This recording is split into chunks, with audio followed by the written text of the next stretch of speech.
We're gonna be cooking hair cake. So what is the recipe for hair cake? To create this disgustingly horrific hair cake, you'll need 2 cups of human hair, a quarter of a cup of toenails, a pinch of dandruff, a dash of cat puke, any additional rancid ingredients of your choosing. Why don't I add my armpit hair into the mixture? And why don't I also put a used condom into the mixture as well? I brace myself for the ultimate test of culinary disgust, knowing the cake before us is sure to be one of the worst things I've ever put in my mouth. The food critic arrives, eyeing the hair cake warily. He looks at me, nodding reluctantly as if to say, "You first."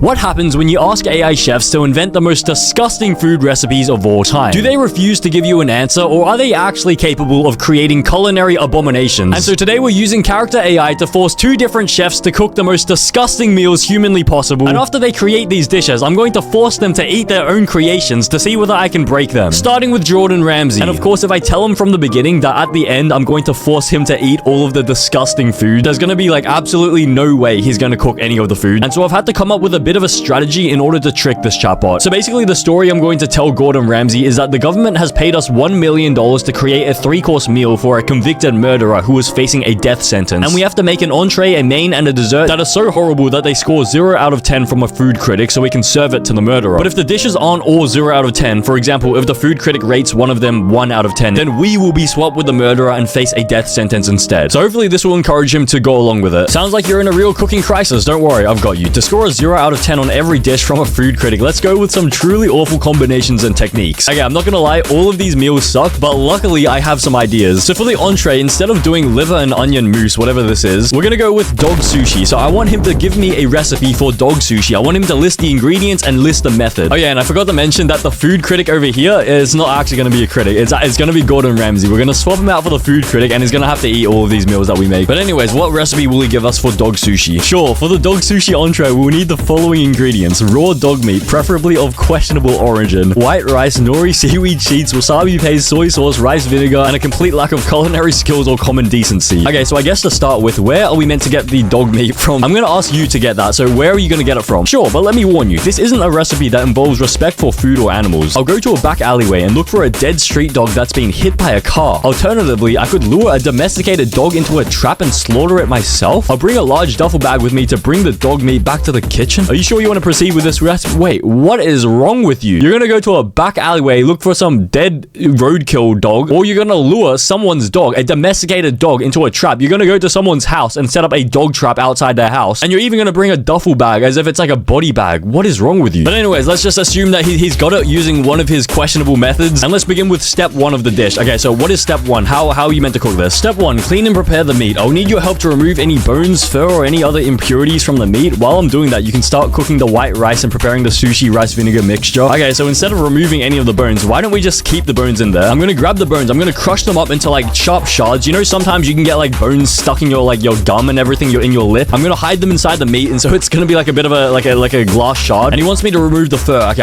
why don't we just keep the fur on? Let's just make it extra furry. You know what? Why don't we just like forget about the meat? Why don't we just only use the fur? Like, instead of having the meat on top of like the rice, why don't we just only use the fur? What the? You're just using the fur? That is not how you make sushi, you absolute donuts. I look at the crushed bones hidden in the fur, and a look of horror and disgust crosses my face. Please don't tell me you're gonna serve that to anyone. Well, I mean, I'm gonna serve that to you later, but you don't know that. Because at the moment, the story is that we're gonna serve this to the murderer who's facing the death sentence. But anyways, I'm gonna get started on the white rice and the sushi rice vinegar mixture. And so instead of sushi rice vinegar, why don't I just start pissing into the rice? And why don't I just use that as like the sushi rice vinegar instead? I shudder in disgust, but realize we're on a mission. Step 2, creating the sushi rolls. I take the dog fur, still absolutely disgusted by the fur, and wet it with the disgusting piss rice mixture you've prepared. I then wrap it up in the sushi nori seaweed sheets, creating a sushi roll. Okay, but instead of the seaweed around like the outside of the sushi roll, why don't we just wrap this up in like a rubber tire, like a used rubber tire? I'm utterly perplexed and revolted, but we're committed. Step 3, serving the sushi roll. I'll place a disgusting sushi roll on a plate and then top it off with a generous amount of raw dog meat. The presentation is unique, to say the least. Okay, so I guess that's the entree done, the dog sushi. So originally I was gonna wait until after we cook the entree, main, and dessert before I get Gordon Ramsay to eat all of this and like switch it around, but I kind of want to see how he reacts to eating the sushi. I'm gonna say that the food critic comes and he wants to eat the dish to try and see whether it's truly a 0 out of 10, but then is also going to ask Gordon Ramsay to join him in tasting it. I want to see what happens. I'm internally screaming at this point, but we have to see this through. The food critic and I both take a bite of the disgusting sushi roll concoction. We brace ourselves for the culinary abomination that awaits us. Okay, what happens next? What does it taste like? The food critic's face twists into a look of horror and disgust. He struggles to swallow the bite and looks like he might be sick at any moment. disappointment. I'm not faring any better, struggling to keep my composure as the taste of dog fur, piss rice, rubber tire, and raw dog meat assaults my taste buds. Okay, what happens next? Do you like it or not? The food critic finally manages to speak, struggling to hold back his nausea. This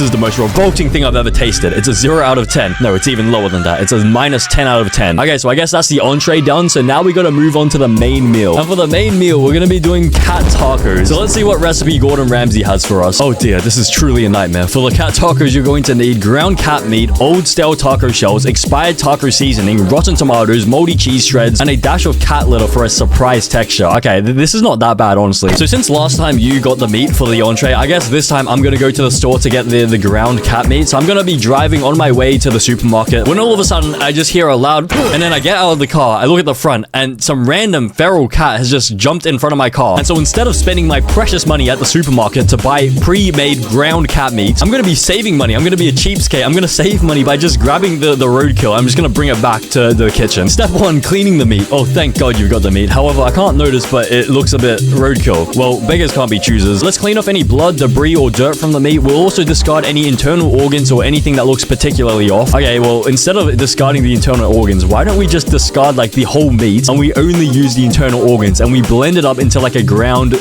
meat alternative. It's sort of like ground internal organs. I look on in horror as you blend up the internal organs, feeling nauseous but realizing we're too far gone to turn back now. Step 2, preparing the taco shells. Take the stale taco shells and spread a generous amount of our ground meat, aka internal organ mixture, into each shell. Wait, are we using pre-made taco shells? Why can't we just make our own one? Like, I feel like we could make it much more disgusting if we just make it from scratch. Step 1, mixing the taco dough. You'll need to mix together the following ingredients: 2 cups of all-purpose flour, 2 cups of cat litter, a quarter cup of expired taco seasoning, a pinch of mold for flavor, optional. I like my cheese moldy, bro. Mix everything together until you have a nice sticky dough. Okay, but what about instead of 2 cups of all-purpose flour, why don't I just whip my foot out? And you know how like at the bottom of your feet, it's like really dry? I'm gonna get a cheese grater and I'm gonna start grating the bottom of my feet so that all the flakes come off and it goes all powdery. And instead of using flour, we're just gonna use the powder from my feet, like the dead skin cells. I look on in disbelief as you use your dead skin as a flour substitute, the disgust becoming almost overwhelming. Step 2, stuffing the tacos. Now that we have our gross shells, we need to fill them with our delightful ground meat mixture. Take the leftover internal organs and stuff them into the taco shells, filling them to the brim. Okay, is that it? Like, what else do we do with the tacos? Like, is there anything else to finish it off? Why don't we just like present it on a plate and then just before we're about to serve it to the food critic, I take a squat on like the kitchen counter and I poop out a tiny little dingleberry just as like a sort of a garnish. I stare in pure shock and horror as you add your garnish to the tacos, the food critic due to arrive at any moment now. I'm struggling to keep it together, unable to believe what we've just created. The food critic finally arrives, ready to taste our monstrosity. He looks at the tacos with visible disgust and apprehension, but he musters the courage to take a bite. But before he takes a bite, he's gonna say to Gordon Ramsay, you know what? You have the privilege of being in the presence of my presence. I want you to also taste the cat tacos with me. I look at the food critic, silently cursing you for bringing me into this nightmare. But there's no turning back now. I take a deep breath and brace myself for the onslaught on my taste buds. I pick up a taco and take a small bite, the foul taste immediately taking over my mouth. The combination of expired taco seasoning, mold, dead cat, and now your garnish is a literal insult on my senses. Okay, what happens next? What does the food critic think? The food critic's face goes green and he immediately spits out the bite, almost vomiting on the spot. I follow suit, feeling a wave of nausea wash over me. We're both struggling to maintain our composure, fighting to keep the food down. The food critic manages to regain his composure and declares the dish. This is utterly revolting. The cat tacos are beyond belief. The taste is wait, what is this word? The taste is terrible. The texture as well, let's just say unpleasant. It's a complete disaster, a culinary catastrophe. It's a 0 out of 10, no doubt about it. And if you also think my YouTube channel is a 0 out of 10, then you should smash that subscribe button and become a channel member before I smash your mother. Okay, so I guess now it's time for dessert. So Gordon, what are we going to be cooking today? Actually, I'm not even going to let you choose the dessert. I'm going to choose the dessert myself, and for this one, we're going to bring back an old school classic. We're going to be cooking hair cake. So what is the recipe for hair cake? To create this disgustingly horrific hair cake, you'll need 2 cups of human hair, long or short, doesn't matter, a quarter of a cup of toenails, both human and animal for extra texture, 1 cup of toenail toenails and then toenail clippings. Wait, so you want me to extract the entire toenail off a human and then also find someone else's toenail clippings, a pinch of dandruff for extra flavor, a dash of cat puke for a touch of surprise, any additional rancid ingredients of your choosing. Okay, so how do we start this off? like what is step 1? For step 1, you will need to source the following items. Human hair. You can get this by visiting a barbershop and asking for a collection of old used hair clippings. Toenails. You can collect toenails either from a morgue. Wait,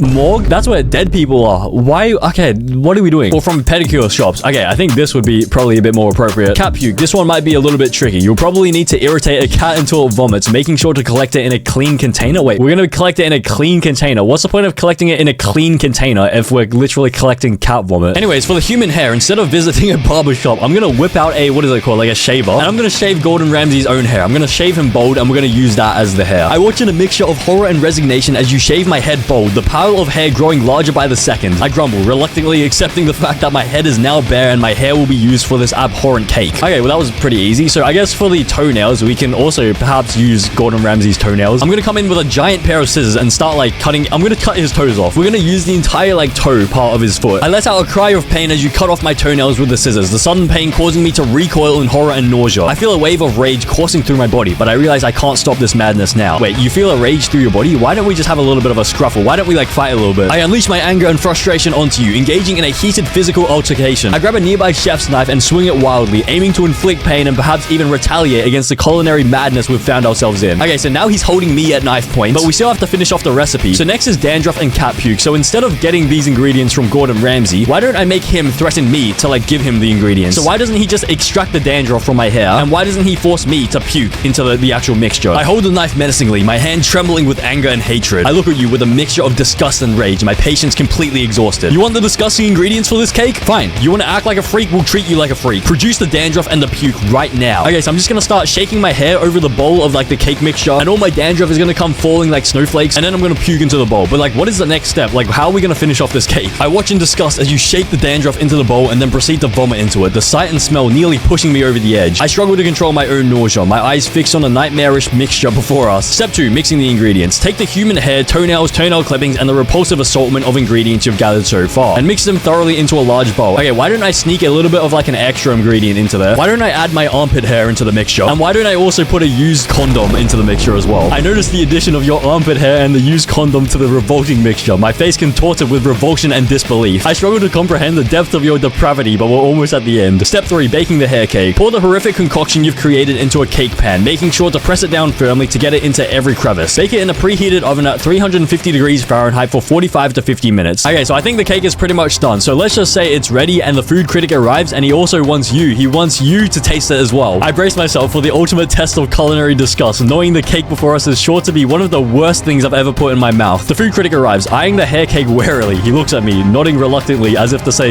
you first. I take a bite of the cake, the horrid taste overwhelming me immediately. The combination of hair, toenails, dandruff, sick, and bodily fluid sets off every nausea receptor in my body. I can feel my stomach churning and I try to suppress the overwhelming urge to vomit, but it's no use. Suddenly the world goes blurry and I collapse onto the floor, my body convulsing as I am unable to breathe. The food critic looks on in horror, watching as I succumb to the toxic effects of the cake. He decides against tasting the cake because of the traumatic scene he has just witnessed. Okay, this content has been filtered, blah, blah, blah. And so with the 3-course meal completed, we can now move on to our next chef, who is quite possibly the opposite of Gordon and goes by the name of Nick DiGiovanni. So we're gonna have to tell him the fake story about like the government and then the murderer, and then we have to create the 3 dishes, and they all have to be rated 0 out of 10 by the food critic, otherwise we're gonna get swapped with the murderer and face a death sentence. Nick smirked, he chuckled as well, already getting some ideas. How many attempts do we have? He asked, looking in his closet for certain ingredients. Wait, why is Nick agreeing so easily to this? Wait, this is not meant to happen. But I kind of want to see what his ideas are. I'm gonna ask him, like, what ideas do you have for the entree? For the entree, I got a few, he said, holding up multiple ingredients. Ghost pepper, the spiciest pepper in the world, jalapenos, and other peppers. He set them on the counter looking at you. I may even put a small handful of crushed up peanuts in the food as well, considering peanut allergies are a thing. Wait, what is Nick allergic to? Let me just ask him. Okay, he's not allergic to anything, but if he was allergic to peanuts and he made his own peanut dish, that would be kind of messed up. But anyways, the idea that I had for this entree was gonna be rat noodles. It's gonna be another Filthy Frank classic. We're gonna be doing some rat ramen noodles. Let's just see what Nick thinks about it and whether he has a recipe for me. Rat noodles, eh? Well, the main part should be a rat, of course, and some sort of spice. Maybe ghost pepper and jalapeno. For the broth, possibly a combination of expired beef broth and water, and a secret ingredient, dog poo. What do you think, chef? I think that's perfect. Okay, let's just get started with step 1, which is finding the rat. How do we get a rat? Nick nodded, grabbing the keys to his car. You want to come with? He asked. Wait, okay, so we're going on an adventure to find the rat. Okay, I'm just gonna get in the car and just like let him take me wherever. Nick started the car, backing out from his driveway. He checked the time again before continuing forward. What sort of place do we want to check first? A gas station, a restaurant? wait, we could check a restaurant. We could go to, wait, what is that place? In Ratatouille. In Ratatouille, the restaurant, there's a rat that lives there. Why don't we just get Remy? Why don't we cook Remy from Ratatouille? So let's just drive to Paris and let's just go to the restaurant where Ratatouille is and let's just try find Remy. Nick paused for a moment before laughing. He nodded, a smile on his face. Ratatouille rat, great idea. To Paris we go. Okay, so wait, why is he agreeing with this idea? But I guess it's because he doesn't realize that he's gonna have to eat this dish later on. But okay, so he's completely unaware. But anyways, we get to the restaurant and how are we gonna convince Remy to come along with us? Like, maybe we try and bait him. Maybe we say that, like, we need help cooking our dish and then we just, like, chuck him into the pot. Nick thought for a moment, a smirk appearing on his face. Good idea. He's a chef as well. He'll definitely want to help. Nick entered the kitchen, noticing Remy. Hey there, little guy. Nick got closer, crouching down so he would be eye level with Remy. Can I ask a tiny favor? Remy looked up, nodding. Sure, mister. What is it? Remy asked, tilting his head. Nick smiled. The thing is, me and a buddy of mine have this restaurant. We need assistance with cooking, and you being a chef and all, I believe you can help us out. Remy's eyes glowed from excitement, hopping down from the counter. You're gonna let me... Wait, you're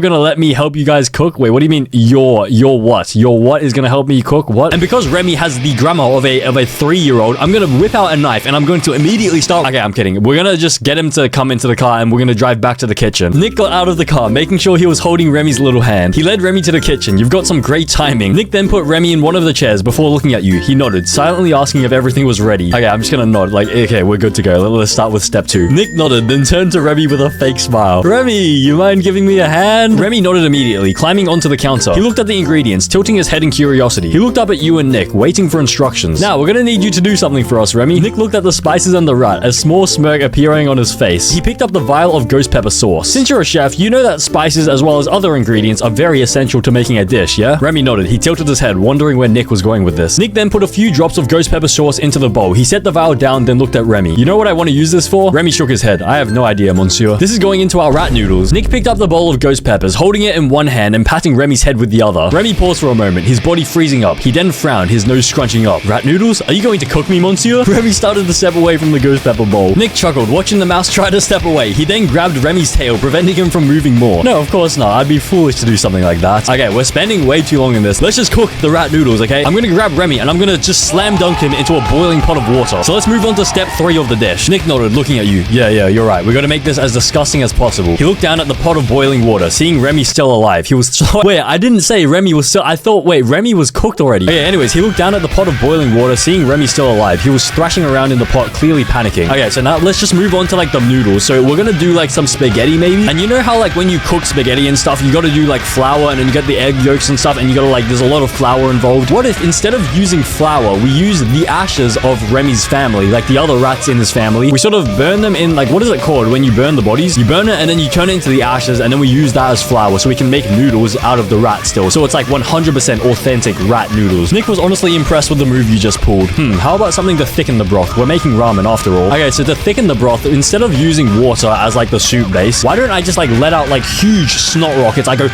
3 big booms, 3 big snot rockets into the mixture, and we use that for the soup instead of water. Nick tried his best not to gag from the sight. He nodded though, giving you a thumbs up. That works well, actually. Next, we need something for garnish. Okay, so for the garnish, why don't we just add some used tampons? Nick cringed, looking at the used tampons you added. Let's hope the judge doesn't get grossed out, he commented. I think we're done. Let's taste test it. Wait, what? Why are you voluntarily wanting to taste test this rat noodle soup? You're meant to not taste test it. I meant to trick you into eating it. Wait, so you're saying this whole time you knew that you wanted to taste test this and you were still willing to make the rat noodle soup? Anyways, let's just say the food critic arrives and he tastes it and he wants you to also taste it as well. Nick grimaced but nodded. He took up a spoon, scooping up some rat noodles and the soup base, the used tampons still in it. I can't believe we're doing this. Nick brought the spoon to his mouth, closing his eyes and eating the god-forsaken noodles. He tried his best not to react to the taste. The used tampons floating in broth didn't help much either. Nick swallowed the noodles, quickly putting the spoon down on the table. He cringed, trying his best not to gag at the taste. He looked up at the food critic, faking a smile. The judge grabbed the spoon, taking a spoonful of noodles and the used tampons in it. He tasted the food, looking at the bowl in disgust before setting the spoon down. He looked up at you and Nick with a disgusted look on his face. I've never tasted anything so appalling in my life. Okay, so I guess that's the entree done. Now we can move on to the main meal. And for the main meal, I think I want to cook monkey curry, so I'm gonna ask Nick if he has a recipe for this. Nick nodded, turning away from the judge as he rummaged through his closet for another recipe. I don't have an exact recipe for this, but it doesn't take too much effort to make. All we need is a monkey, of course, which we can probably get at the zoo, and a few other basic ingredients like spices, tomatoes, and bananas. Okay, let's just go ahead. Step 1. So we gotta get the monkey. So where are we gonna get the monkey from and how are we gonna do it? Nick pulls up to the local zoo, looking around for a moment. We have to get a monkey that's on the larger side so that we have more meat to work with. Let's see. Nick spots a certain group of monkeys and points. There, you see those ones over there? We should be able to use one of them. Nick quickly realized that the group of monkeys he thought he saw was just a group of tourists from... What? Wait, what? What? God damn it, that's a close one. He looked around again, searching for... Wait, why? Nah. You gotta chill. What the hell is wrong with you? Okay, let's just rewind to back here. So we gotta get the curry. And let's just assume that Nick has found, like, the ideal monkey that he wants to turn into, like, the curry. So how is Nick going to capture the animal, even though it's, like, already in a zoo? Nick thought for a moment before a grin appeared on his face. He has an idea. I have a plan, but it might be a little bit risky. Distract the guards while I sneak into the monkey enclosure and grab that one. He pointed towards a monkey. Wait, is that your grand plan? Is that really going to work? You're going to go into the monkey enclosure yourself and grab one? Okay, so I guess I just have to distract the guards. I'm just gonna start hitting the gritty and like hopefully the guards come around and they all surround me and they all start like filming me and like posting me on TikTok. Nick took advantage of the distraction, darting towards the monkey enclosure. He climbed over the walls, careful not to alert any of the monkeys of his presence. He slowly approached the monkey he had his eyes on before quickly grabbing it. And now just before he tries to run out of the monkey enclosure and escape into the car, I'm gonna slam the monkey enclosure door shut on him and I'm gonna start doing like the Fortnite L dance to him. Nick's eyes widen as he sees you shut the door on him, trapping him in the enclosure. What the hell? He looks around, noticing the guards beginning to approach the enclosure. He quickly hides behind a large rock, clutching the monkey tightly as he tries to hide. The guards approach the enclosure, seeing Nick hiding behind the rock. Guard 1, there's someone in the monkey enclosure. Guard 2, who is it? What are they doing in there? Guard 1, I don't know, but we need to get him out of there. Guard 2, agreed. Stay here. I'm going to open the enclosure. One of the guards go over to the entrance gate of the enclosure and unlock us. Nick sees the guard unlocking the gate and he knows he has to do something quick. He holds the monkey close to him, trying to think of a way out of the situation. The guard opens the gate, peering into the enclosure. He sees the rock that Nick's hiding behind and he walks closer to it. Come out, we know you're in there. Nick stays silent for a moment, trying to calm his breathing. He has to think of a plan, fast. He notices a nearby tree and has an idea. Nick waited until the guard was close enough before darting out from behind the rock, bolting towards the tree. He quickly scales the tree, clutching the monkey tightly in one hand. The guard sees Nick scaling a tree and he quickly shouts to his friend. He's heading for the tree top, get him! Nick hears the guard and quickens his pace, climbing higher and higher until he reaches the top of the tree. Okay, and that's when I'm gonna come in. So in the meantime, I've secretly knocked out the other guard and I've put on his uniform. So now I'm sort of disguised as the other guard. And I'm gonna use my tranquilizer gun and I'm going to shoot Nick in the neck. And he's going to fall out from the top of the tree and I'm going to catch him. And instead of locking him up, I'm going to bring him to my car with the monkey and we're going to drive back to the kitchen so that we can actually continue making the monkey curry. Nick slowly begins to regain consciousness, feeling groggy from the tranquilizer. He looks around, seeing the familiar surroundings of the kitchen. What happened? Don't worry about it. Let's just continue the monkey curry. Nick nodded, still a bit dizzy from the tranquilizer. Alright, what's the next step? Bro, I just asked you what's the next step. You are the chef here. I'm not a professional chef. And because you've just pissed me off, I'm going to shoot you with the tranquilizer again. And you're going to fall asleep for another like 12 hours. And then you wake up and we continue with the monkey curry. Nick woke up groggy and confused, his head aching from being tranquilized twice. He looked around, seeing the monkey still there. Next step. Nick had to think for a moment. Everything's still dizzy from the tranquilizers. We need to prepare the monkey, skin it and cut out certain parts, and then we can start cooking. Okay, so instead of cutting out the certain parts, why don't we just keep the certain parts? So why don't we just cut the dingling and the butt cheeks, and we only use those parts of the monkey for the monkey curry? Nick grimaced as he saw what you chose to use, but he couldn't back out now. He had to work with what he had. Next, we need to prepare the spices and vegetables. We're gonna need some potatoes, tomatoes, onions, ginger, and garlic. Nick started gathering the ingredients, struggling to focus due to the tranquilizers he was given earlier. Okay, because you're not focusing up, I'm gonna shoot you again with a third tranquilizer, and you're gonna wake up 2 days later, and we're gonna continue with the monkey curry. Nick once again woke up, feeling even worse than before. His body was sore, and he was still dizzy. What happened? He tried to remember the next steps of the monkey curry recipe, but his mind was still fuzzy from the tranquilizer. Next, we need to cook the monkey chunks, right? Okay, so I'm gonna prepare a small pot full of my own piss, and I'm going to boil up the monkey pieces. Nick watched in disgust as you started boiling the monkey flesh in your own piss. He had never seen anything so repulsive in his life. Jesus Christ, man. Next, we have to add the spices. He tried his best to ignore the smell as he added a mixture of various spices to the pot. The spices included cumin, turmeric, coriander, chili powder, and allspice to give the dish some flavor. But aren't we meant to like not give it flavor? Like we're meant to make a 0 out of 10 dish here. So instead of adding these spices, why don't I just like squat on the table and just start explosively releasing diarrhea into the pot? And I guess the diarrhea would be so watery and like so thick and watery that it would sort of act as the sauce to the curry. Nick retched as he watched you release the explosive diarrhea into the pot. The smell was unbearable and he had to cover his nose to prevent himself from vomiting. Oh my god. it's done. And so now the food critic comes into the scene and he says to Nick, I want you to also taste this. Nick couldn't believe his ears. He knew the dish was awful and the food critic was about to find out. You're joking, right? He asked, his face turning pale. The food critic nodded, still unaware of how disgusting the dish was. Please, taste the dish and let me know your thoughts. He pushed the bowl of monkey curry towards Nick. Nick looked at the bowl of monkey curry in disgust. It looked as repulsive as it smelled. He tried to keep his composure as he scooped up a small spoonful. Here goes nothing. He brought the spoon to his mouth and reluctantly ate the monkey curry. The moment the curry hit his tongue, he wanted to gag. The taste was absolutely revolting, made even worse by the fact that it was cooked in my own piss and explosive diarrhea. Nick forced the spoonful down, doing everything he could to keep a straight face. Nick couldn't take it anymore. The taste that was now swirling in his mouth was too much to bear. He tried to hold back the urge to vomit, but it was too strong. He let out a loud retch before collapsing to the ground. The food critic watched in horror as Nick's lifeless body hit the... Wait, what? Wait, what? How? Wait, so the monkey curry finished them off? Wait, so we can't even make dessert. How are we meant to make the dessert?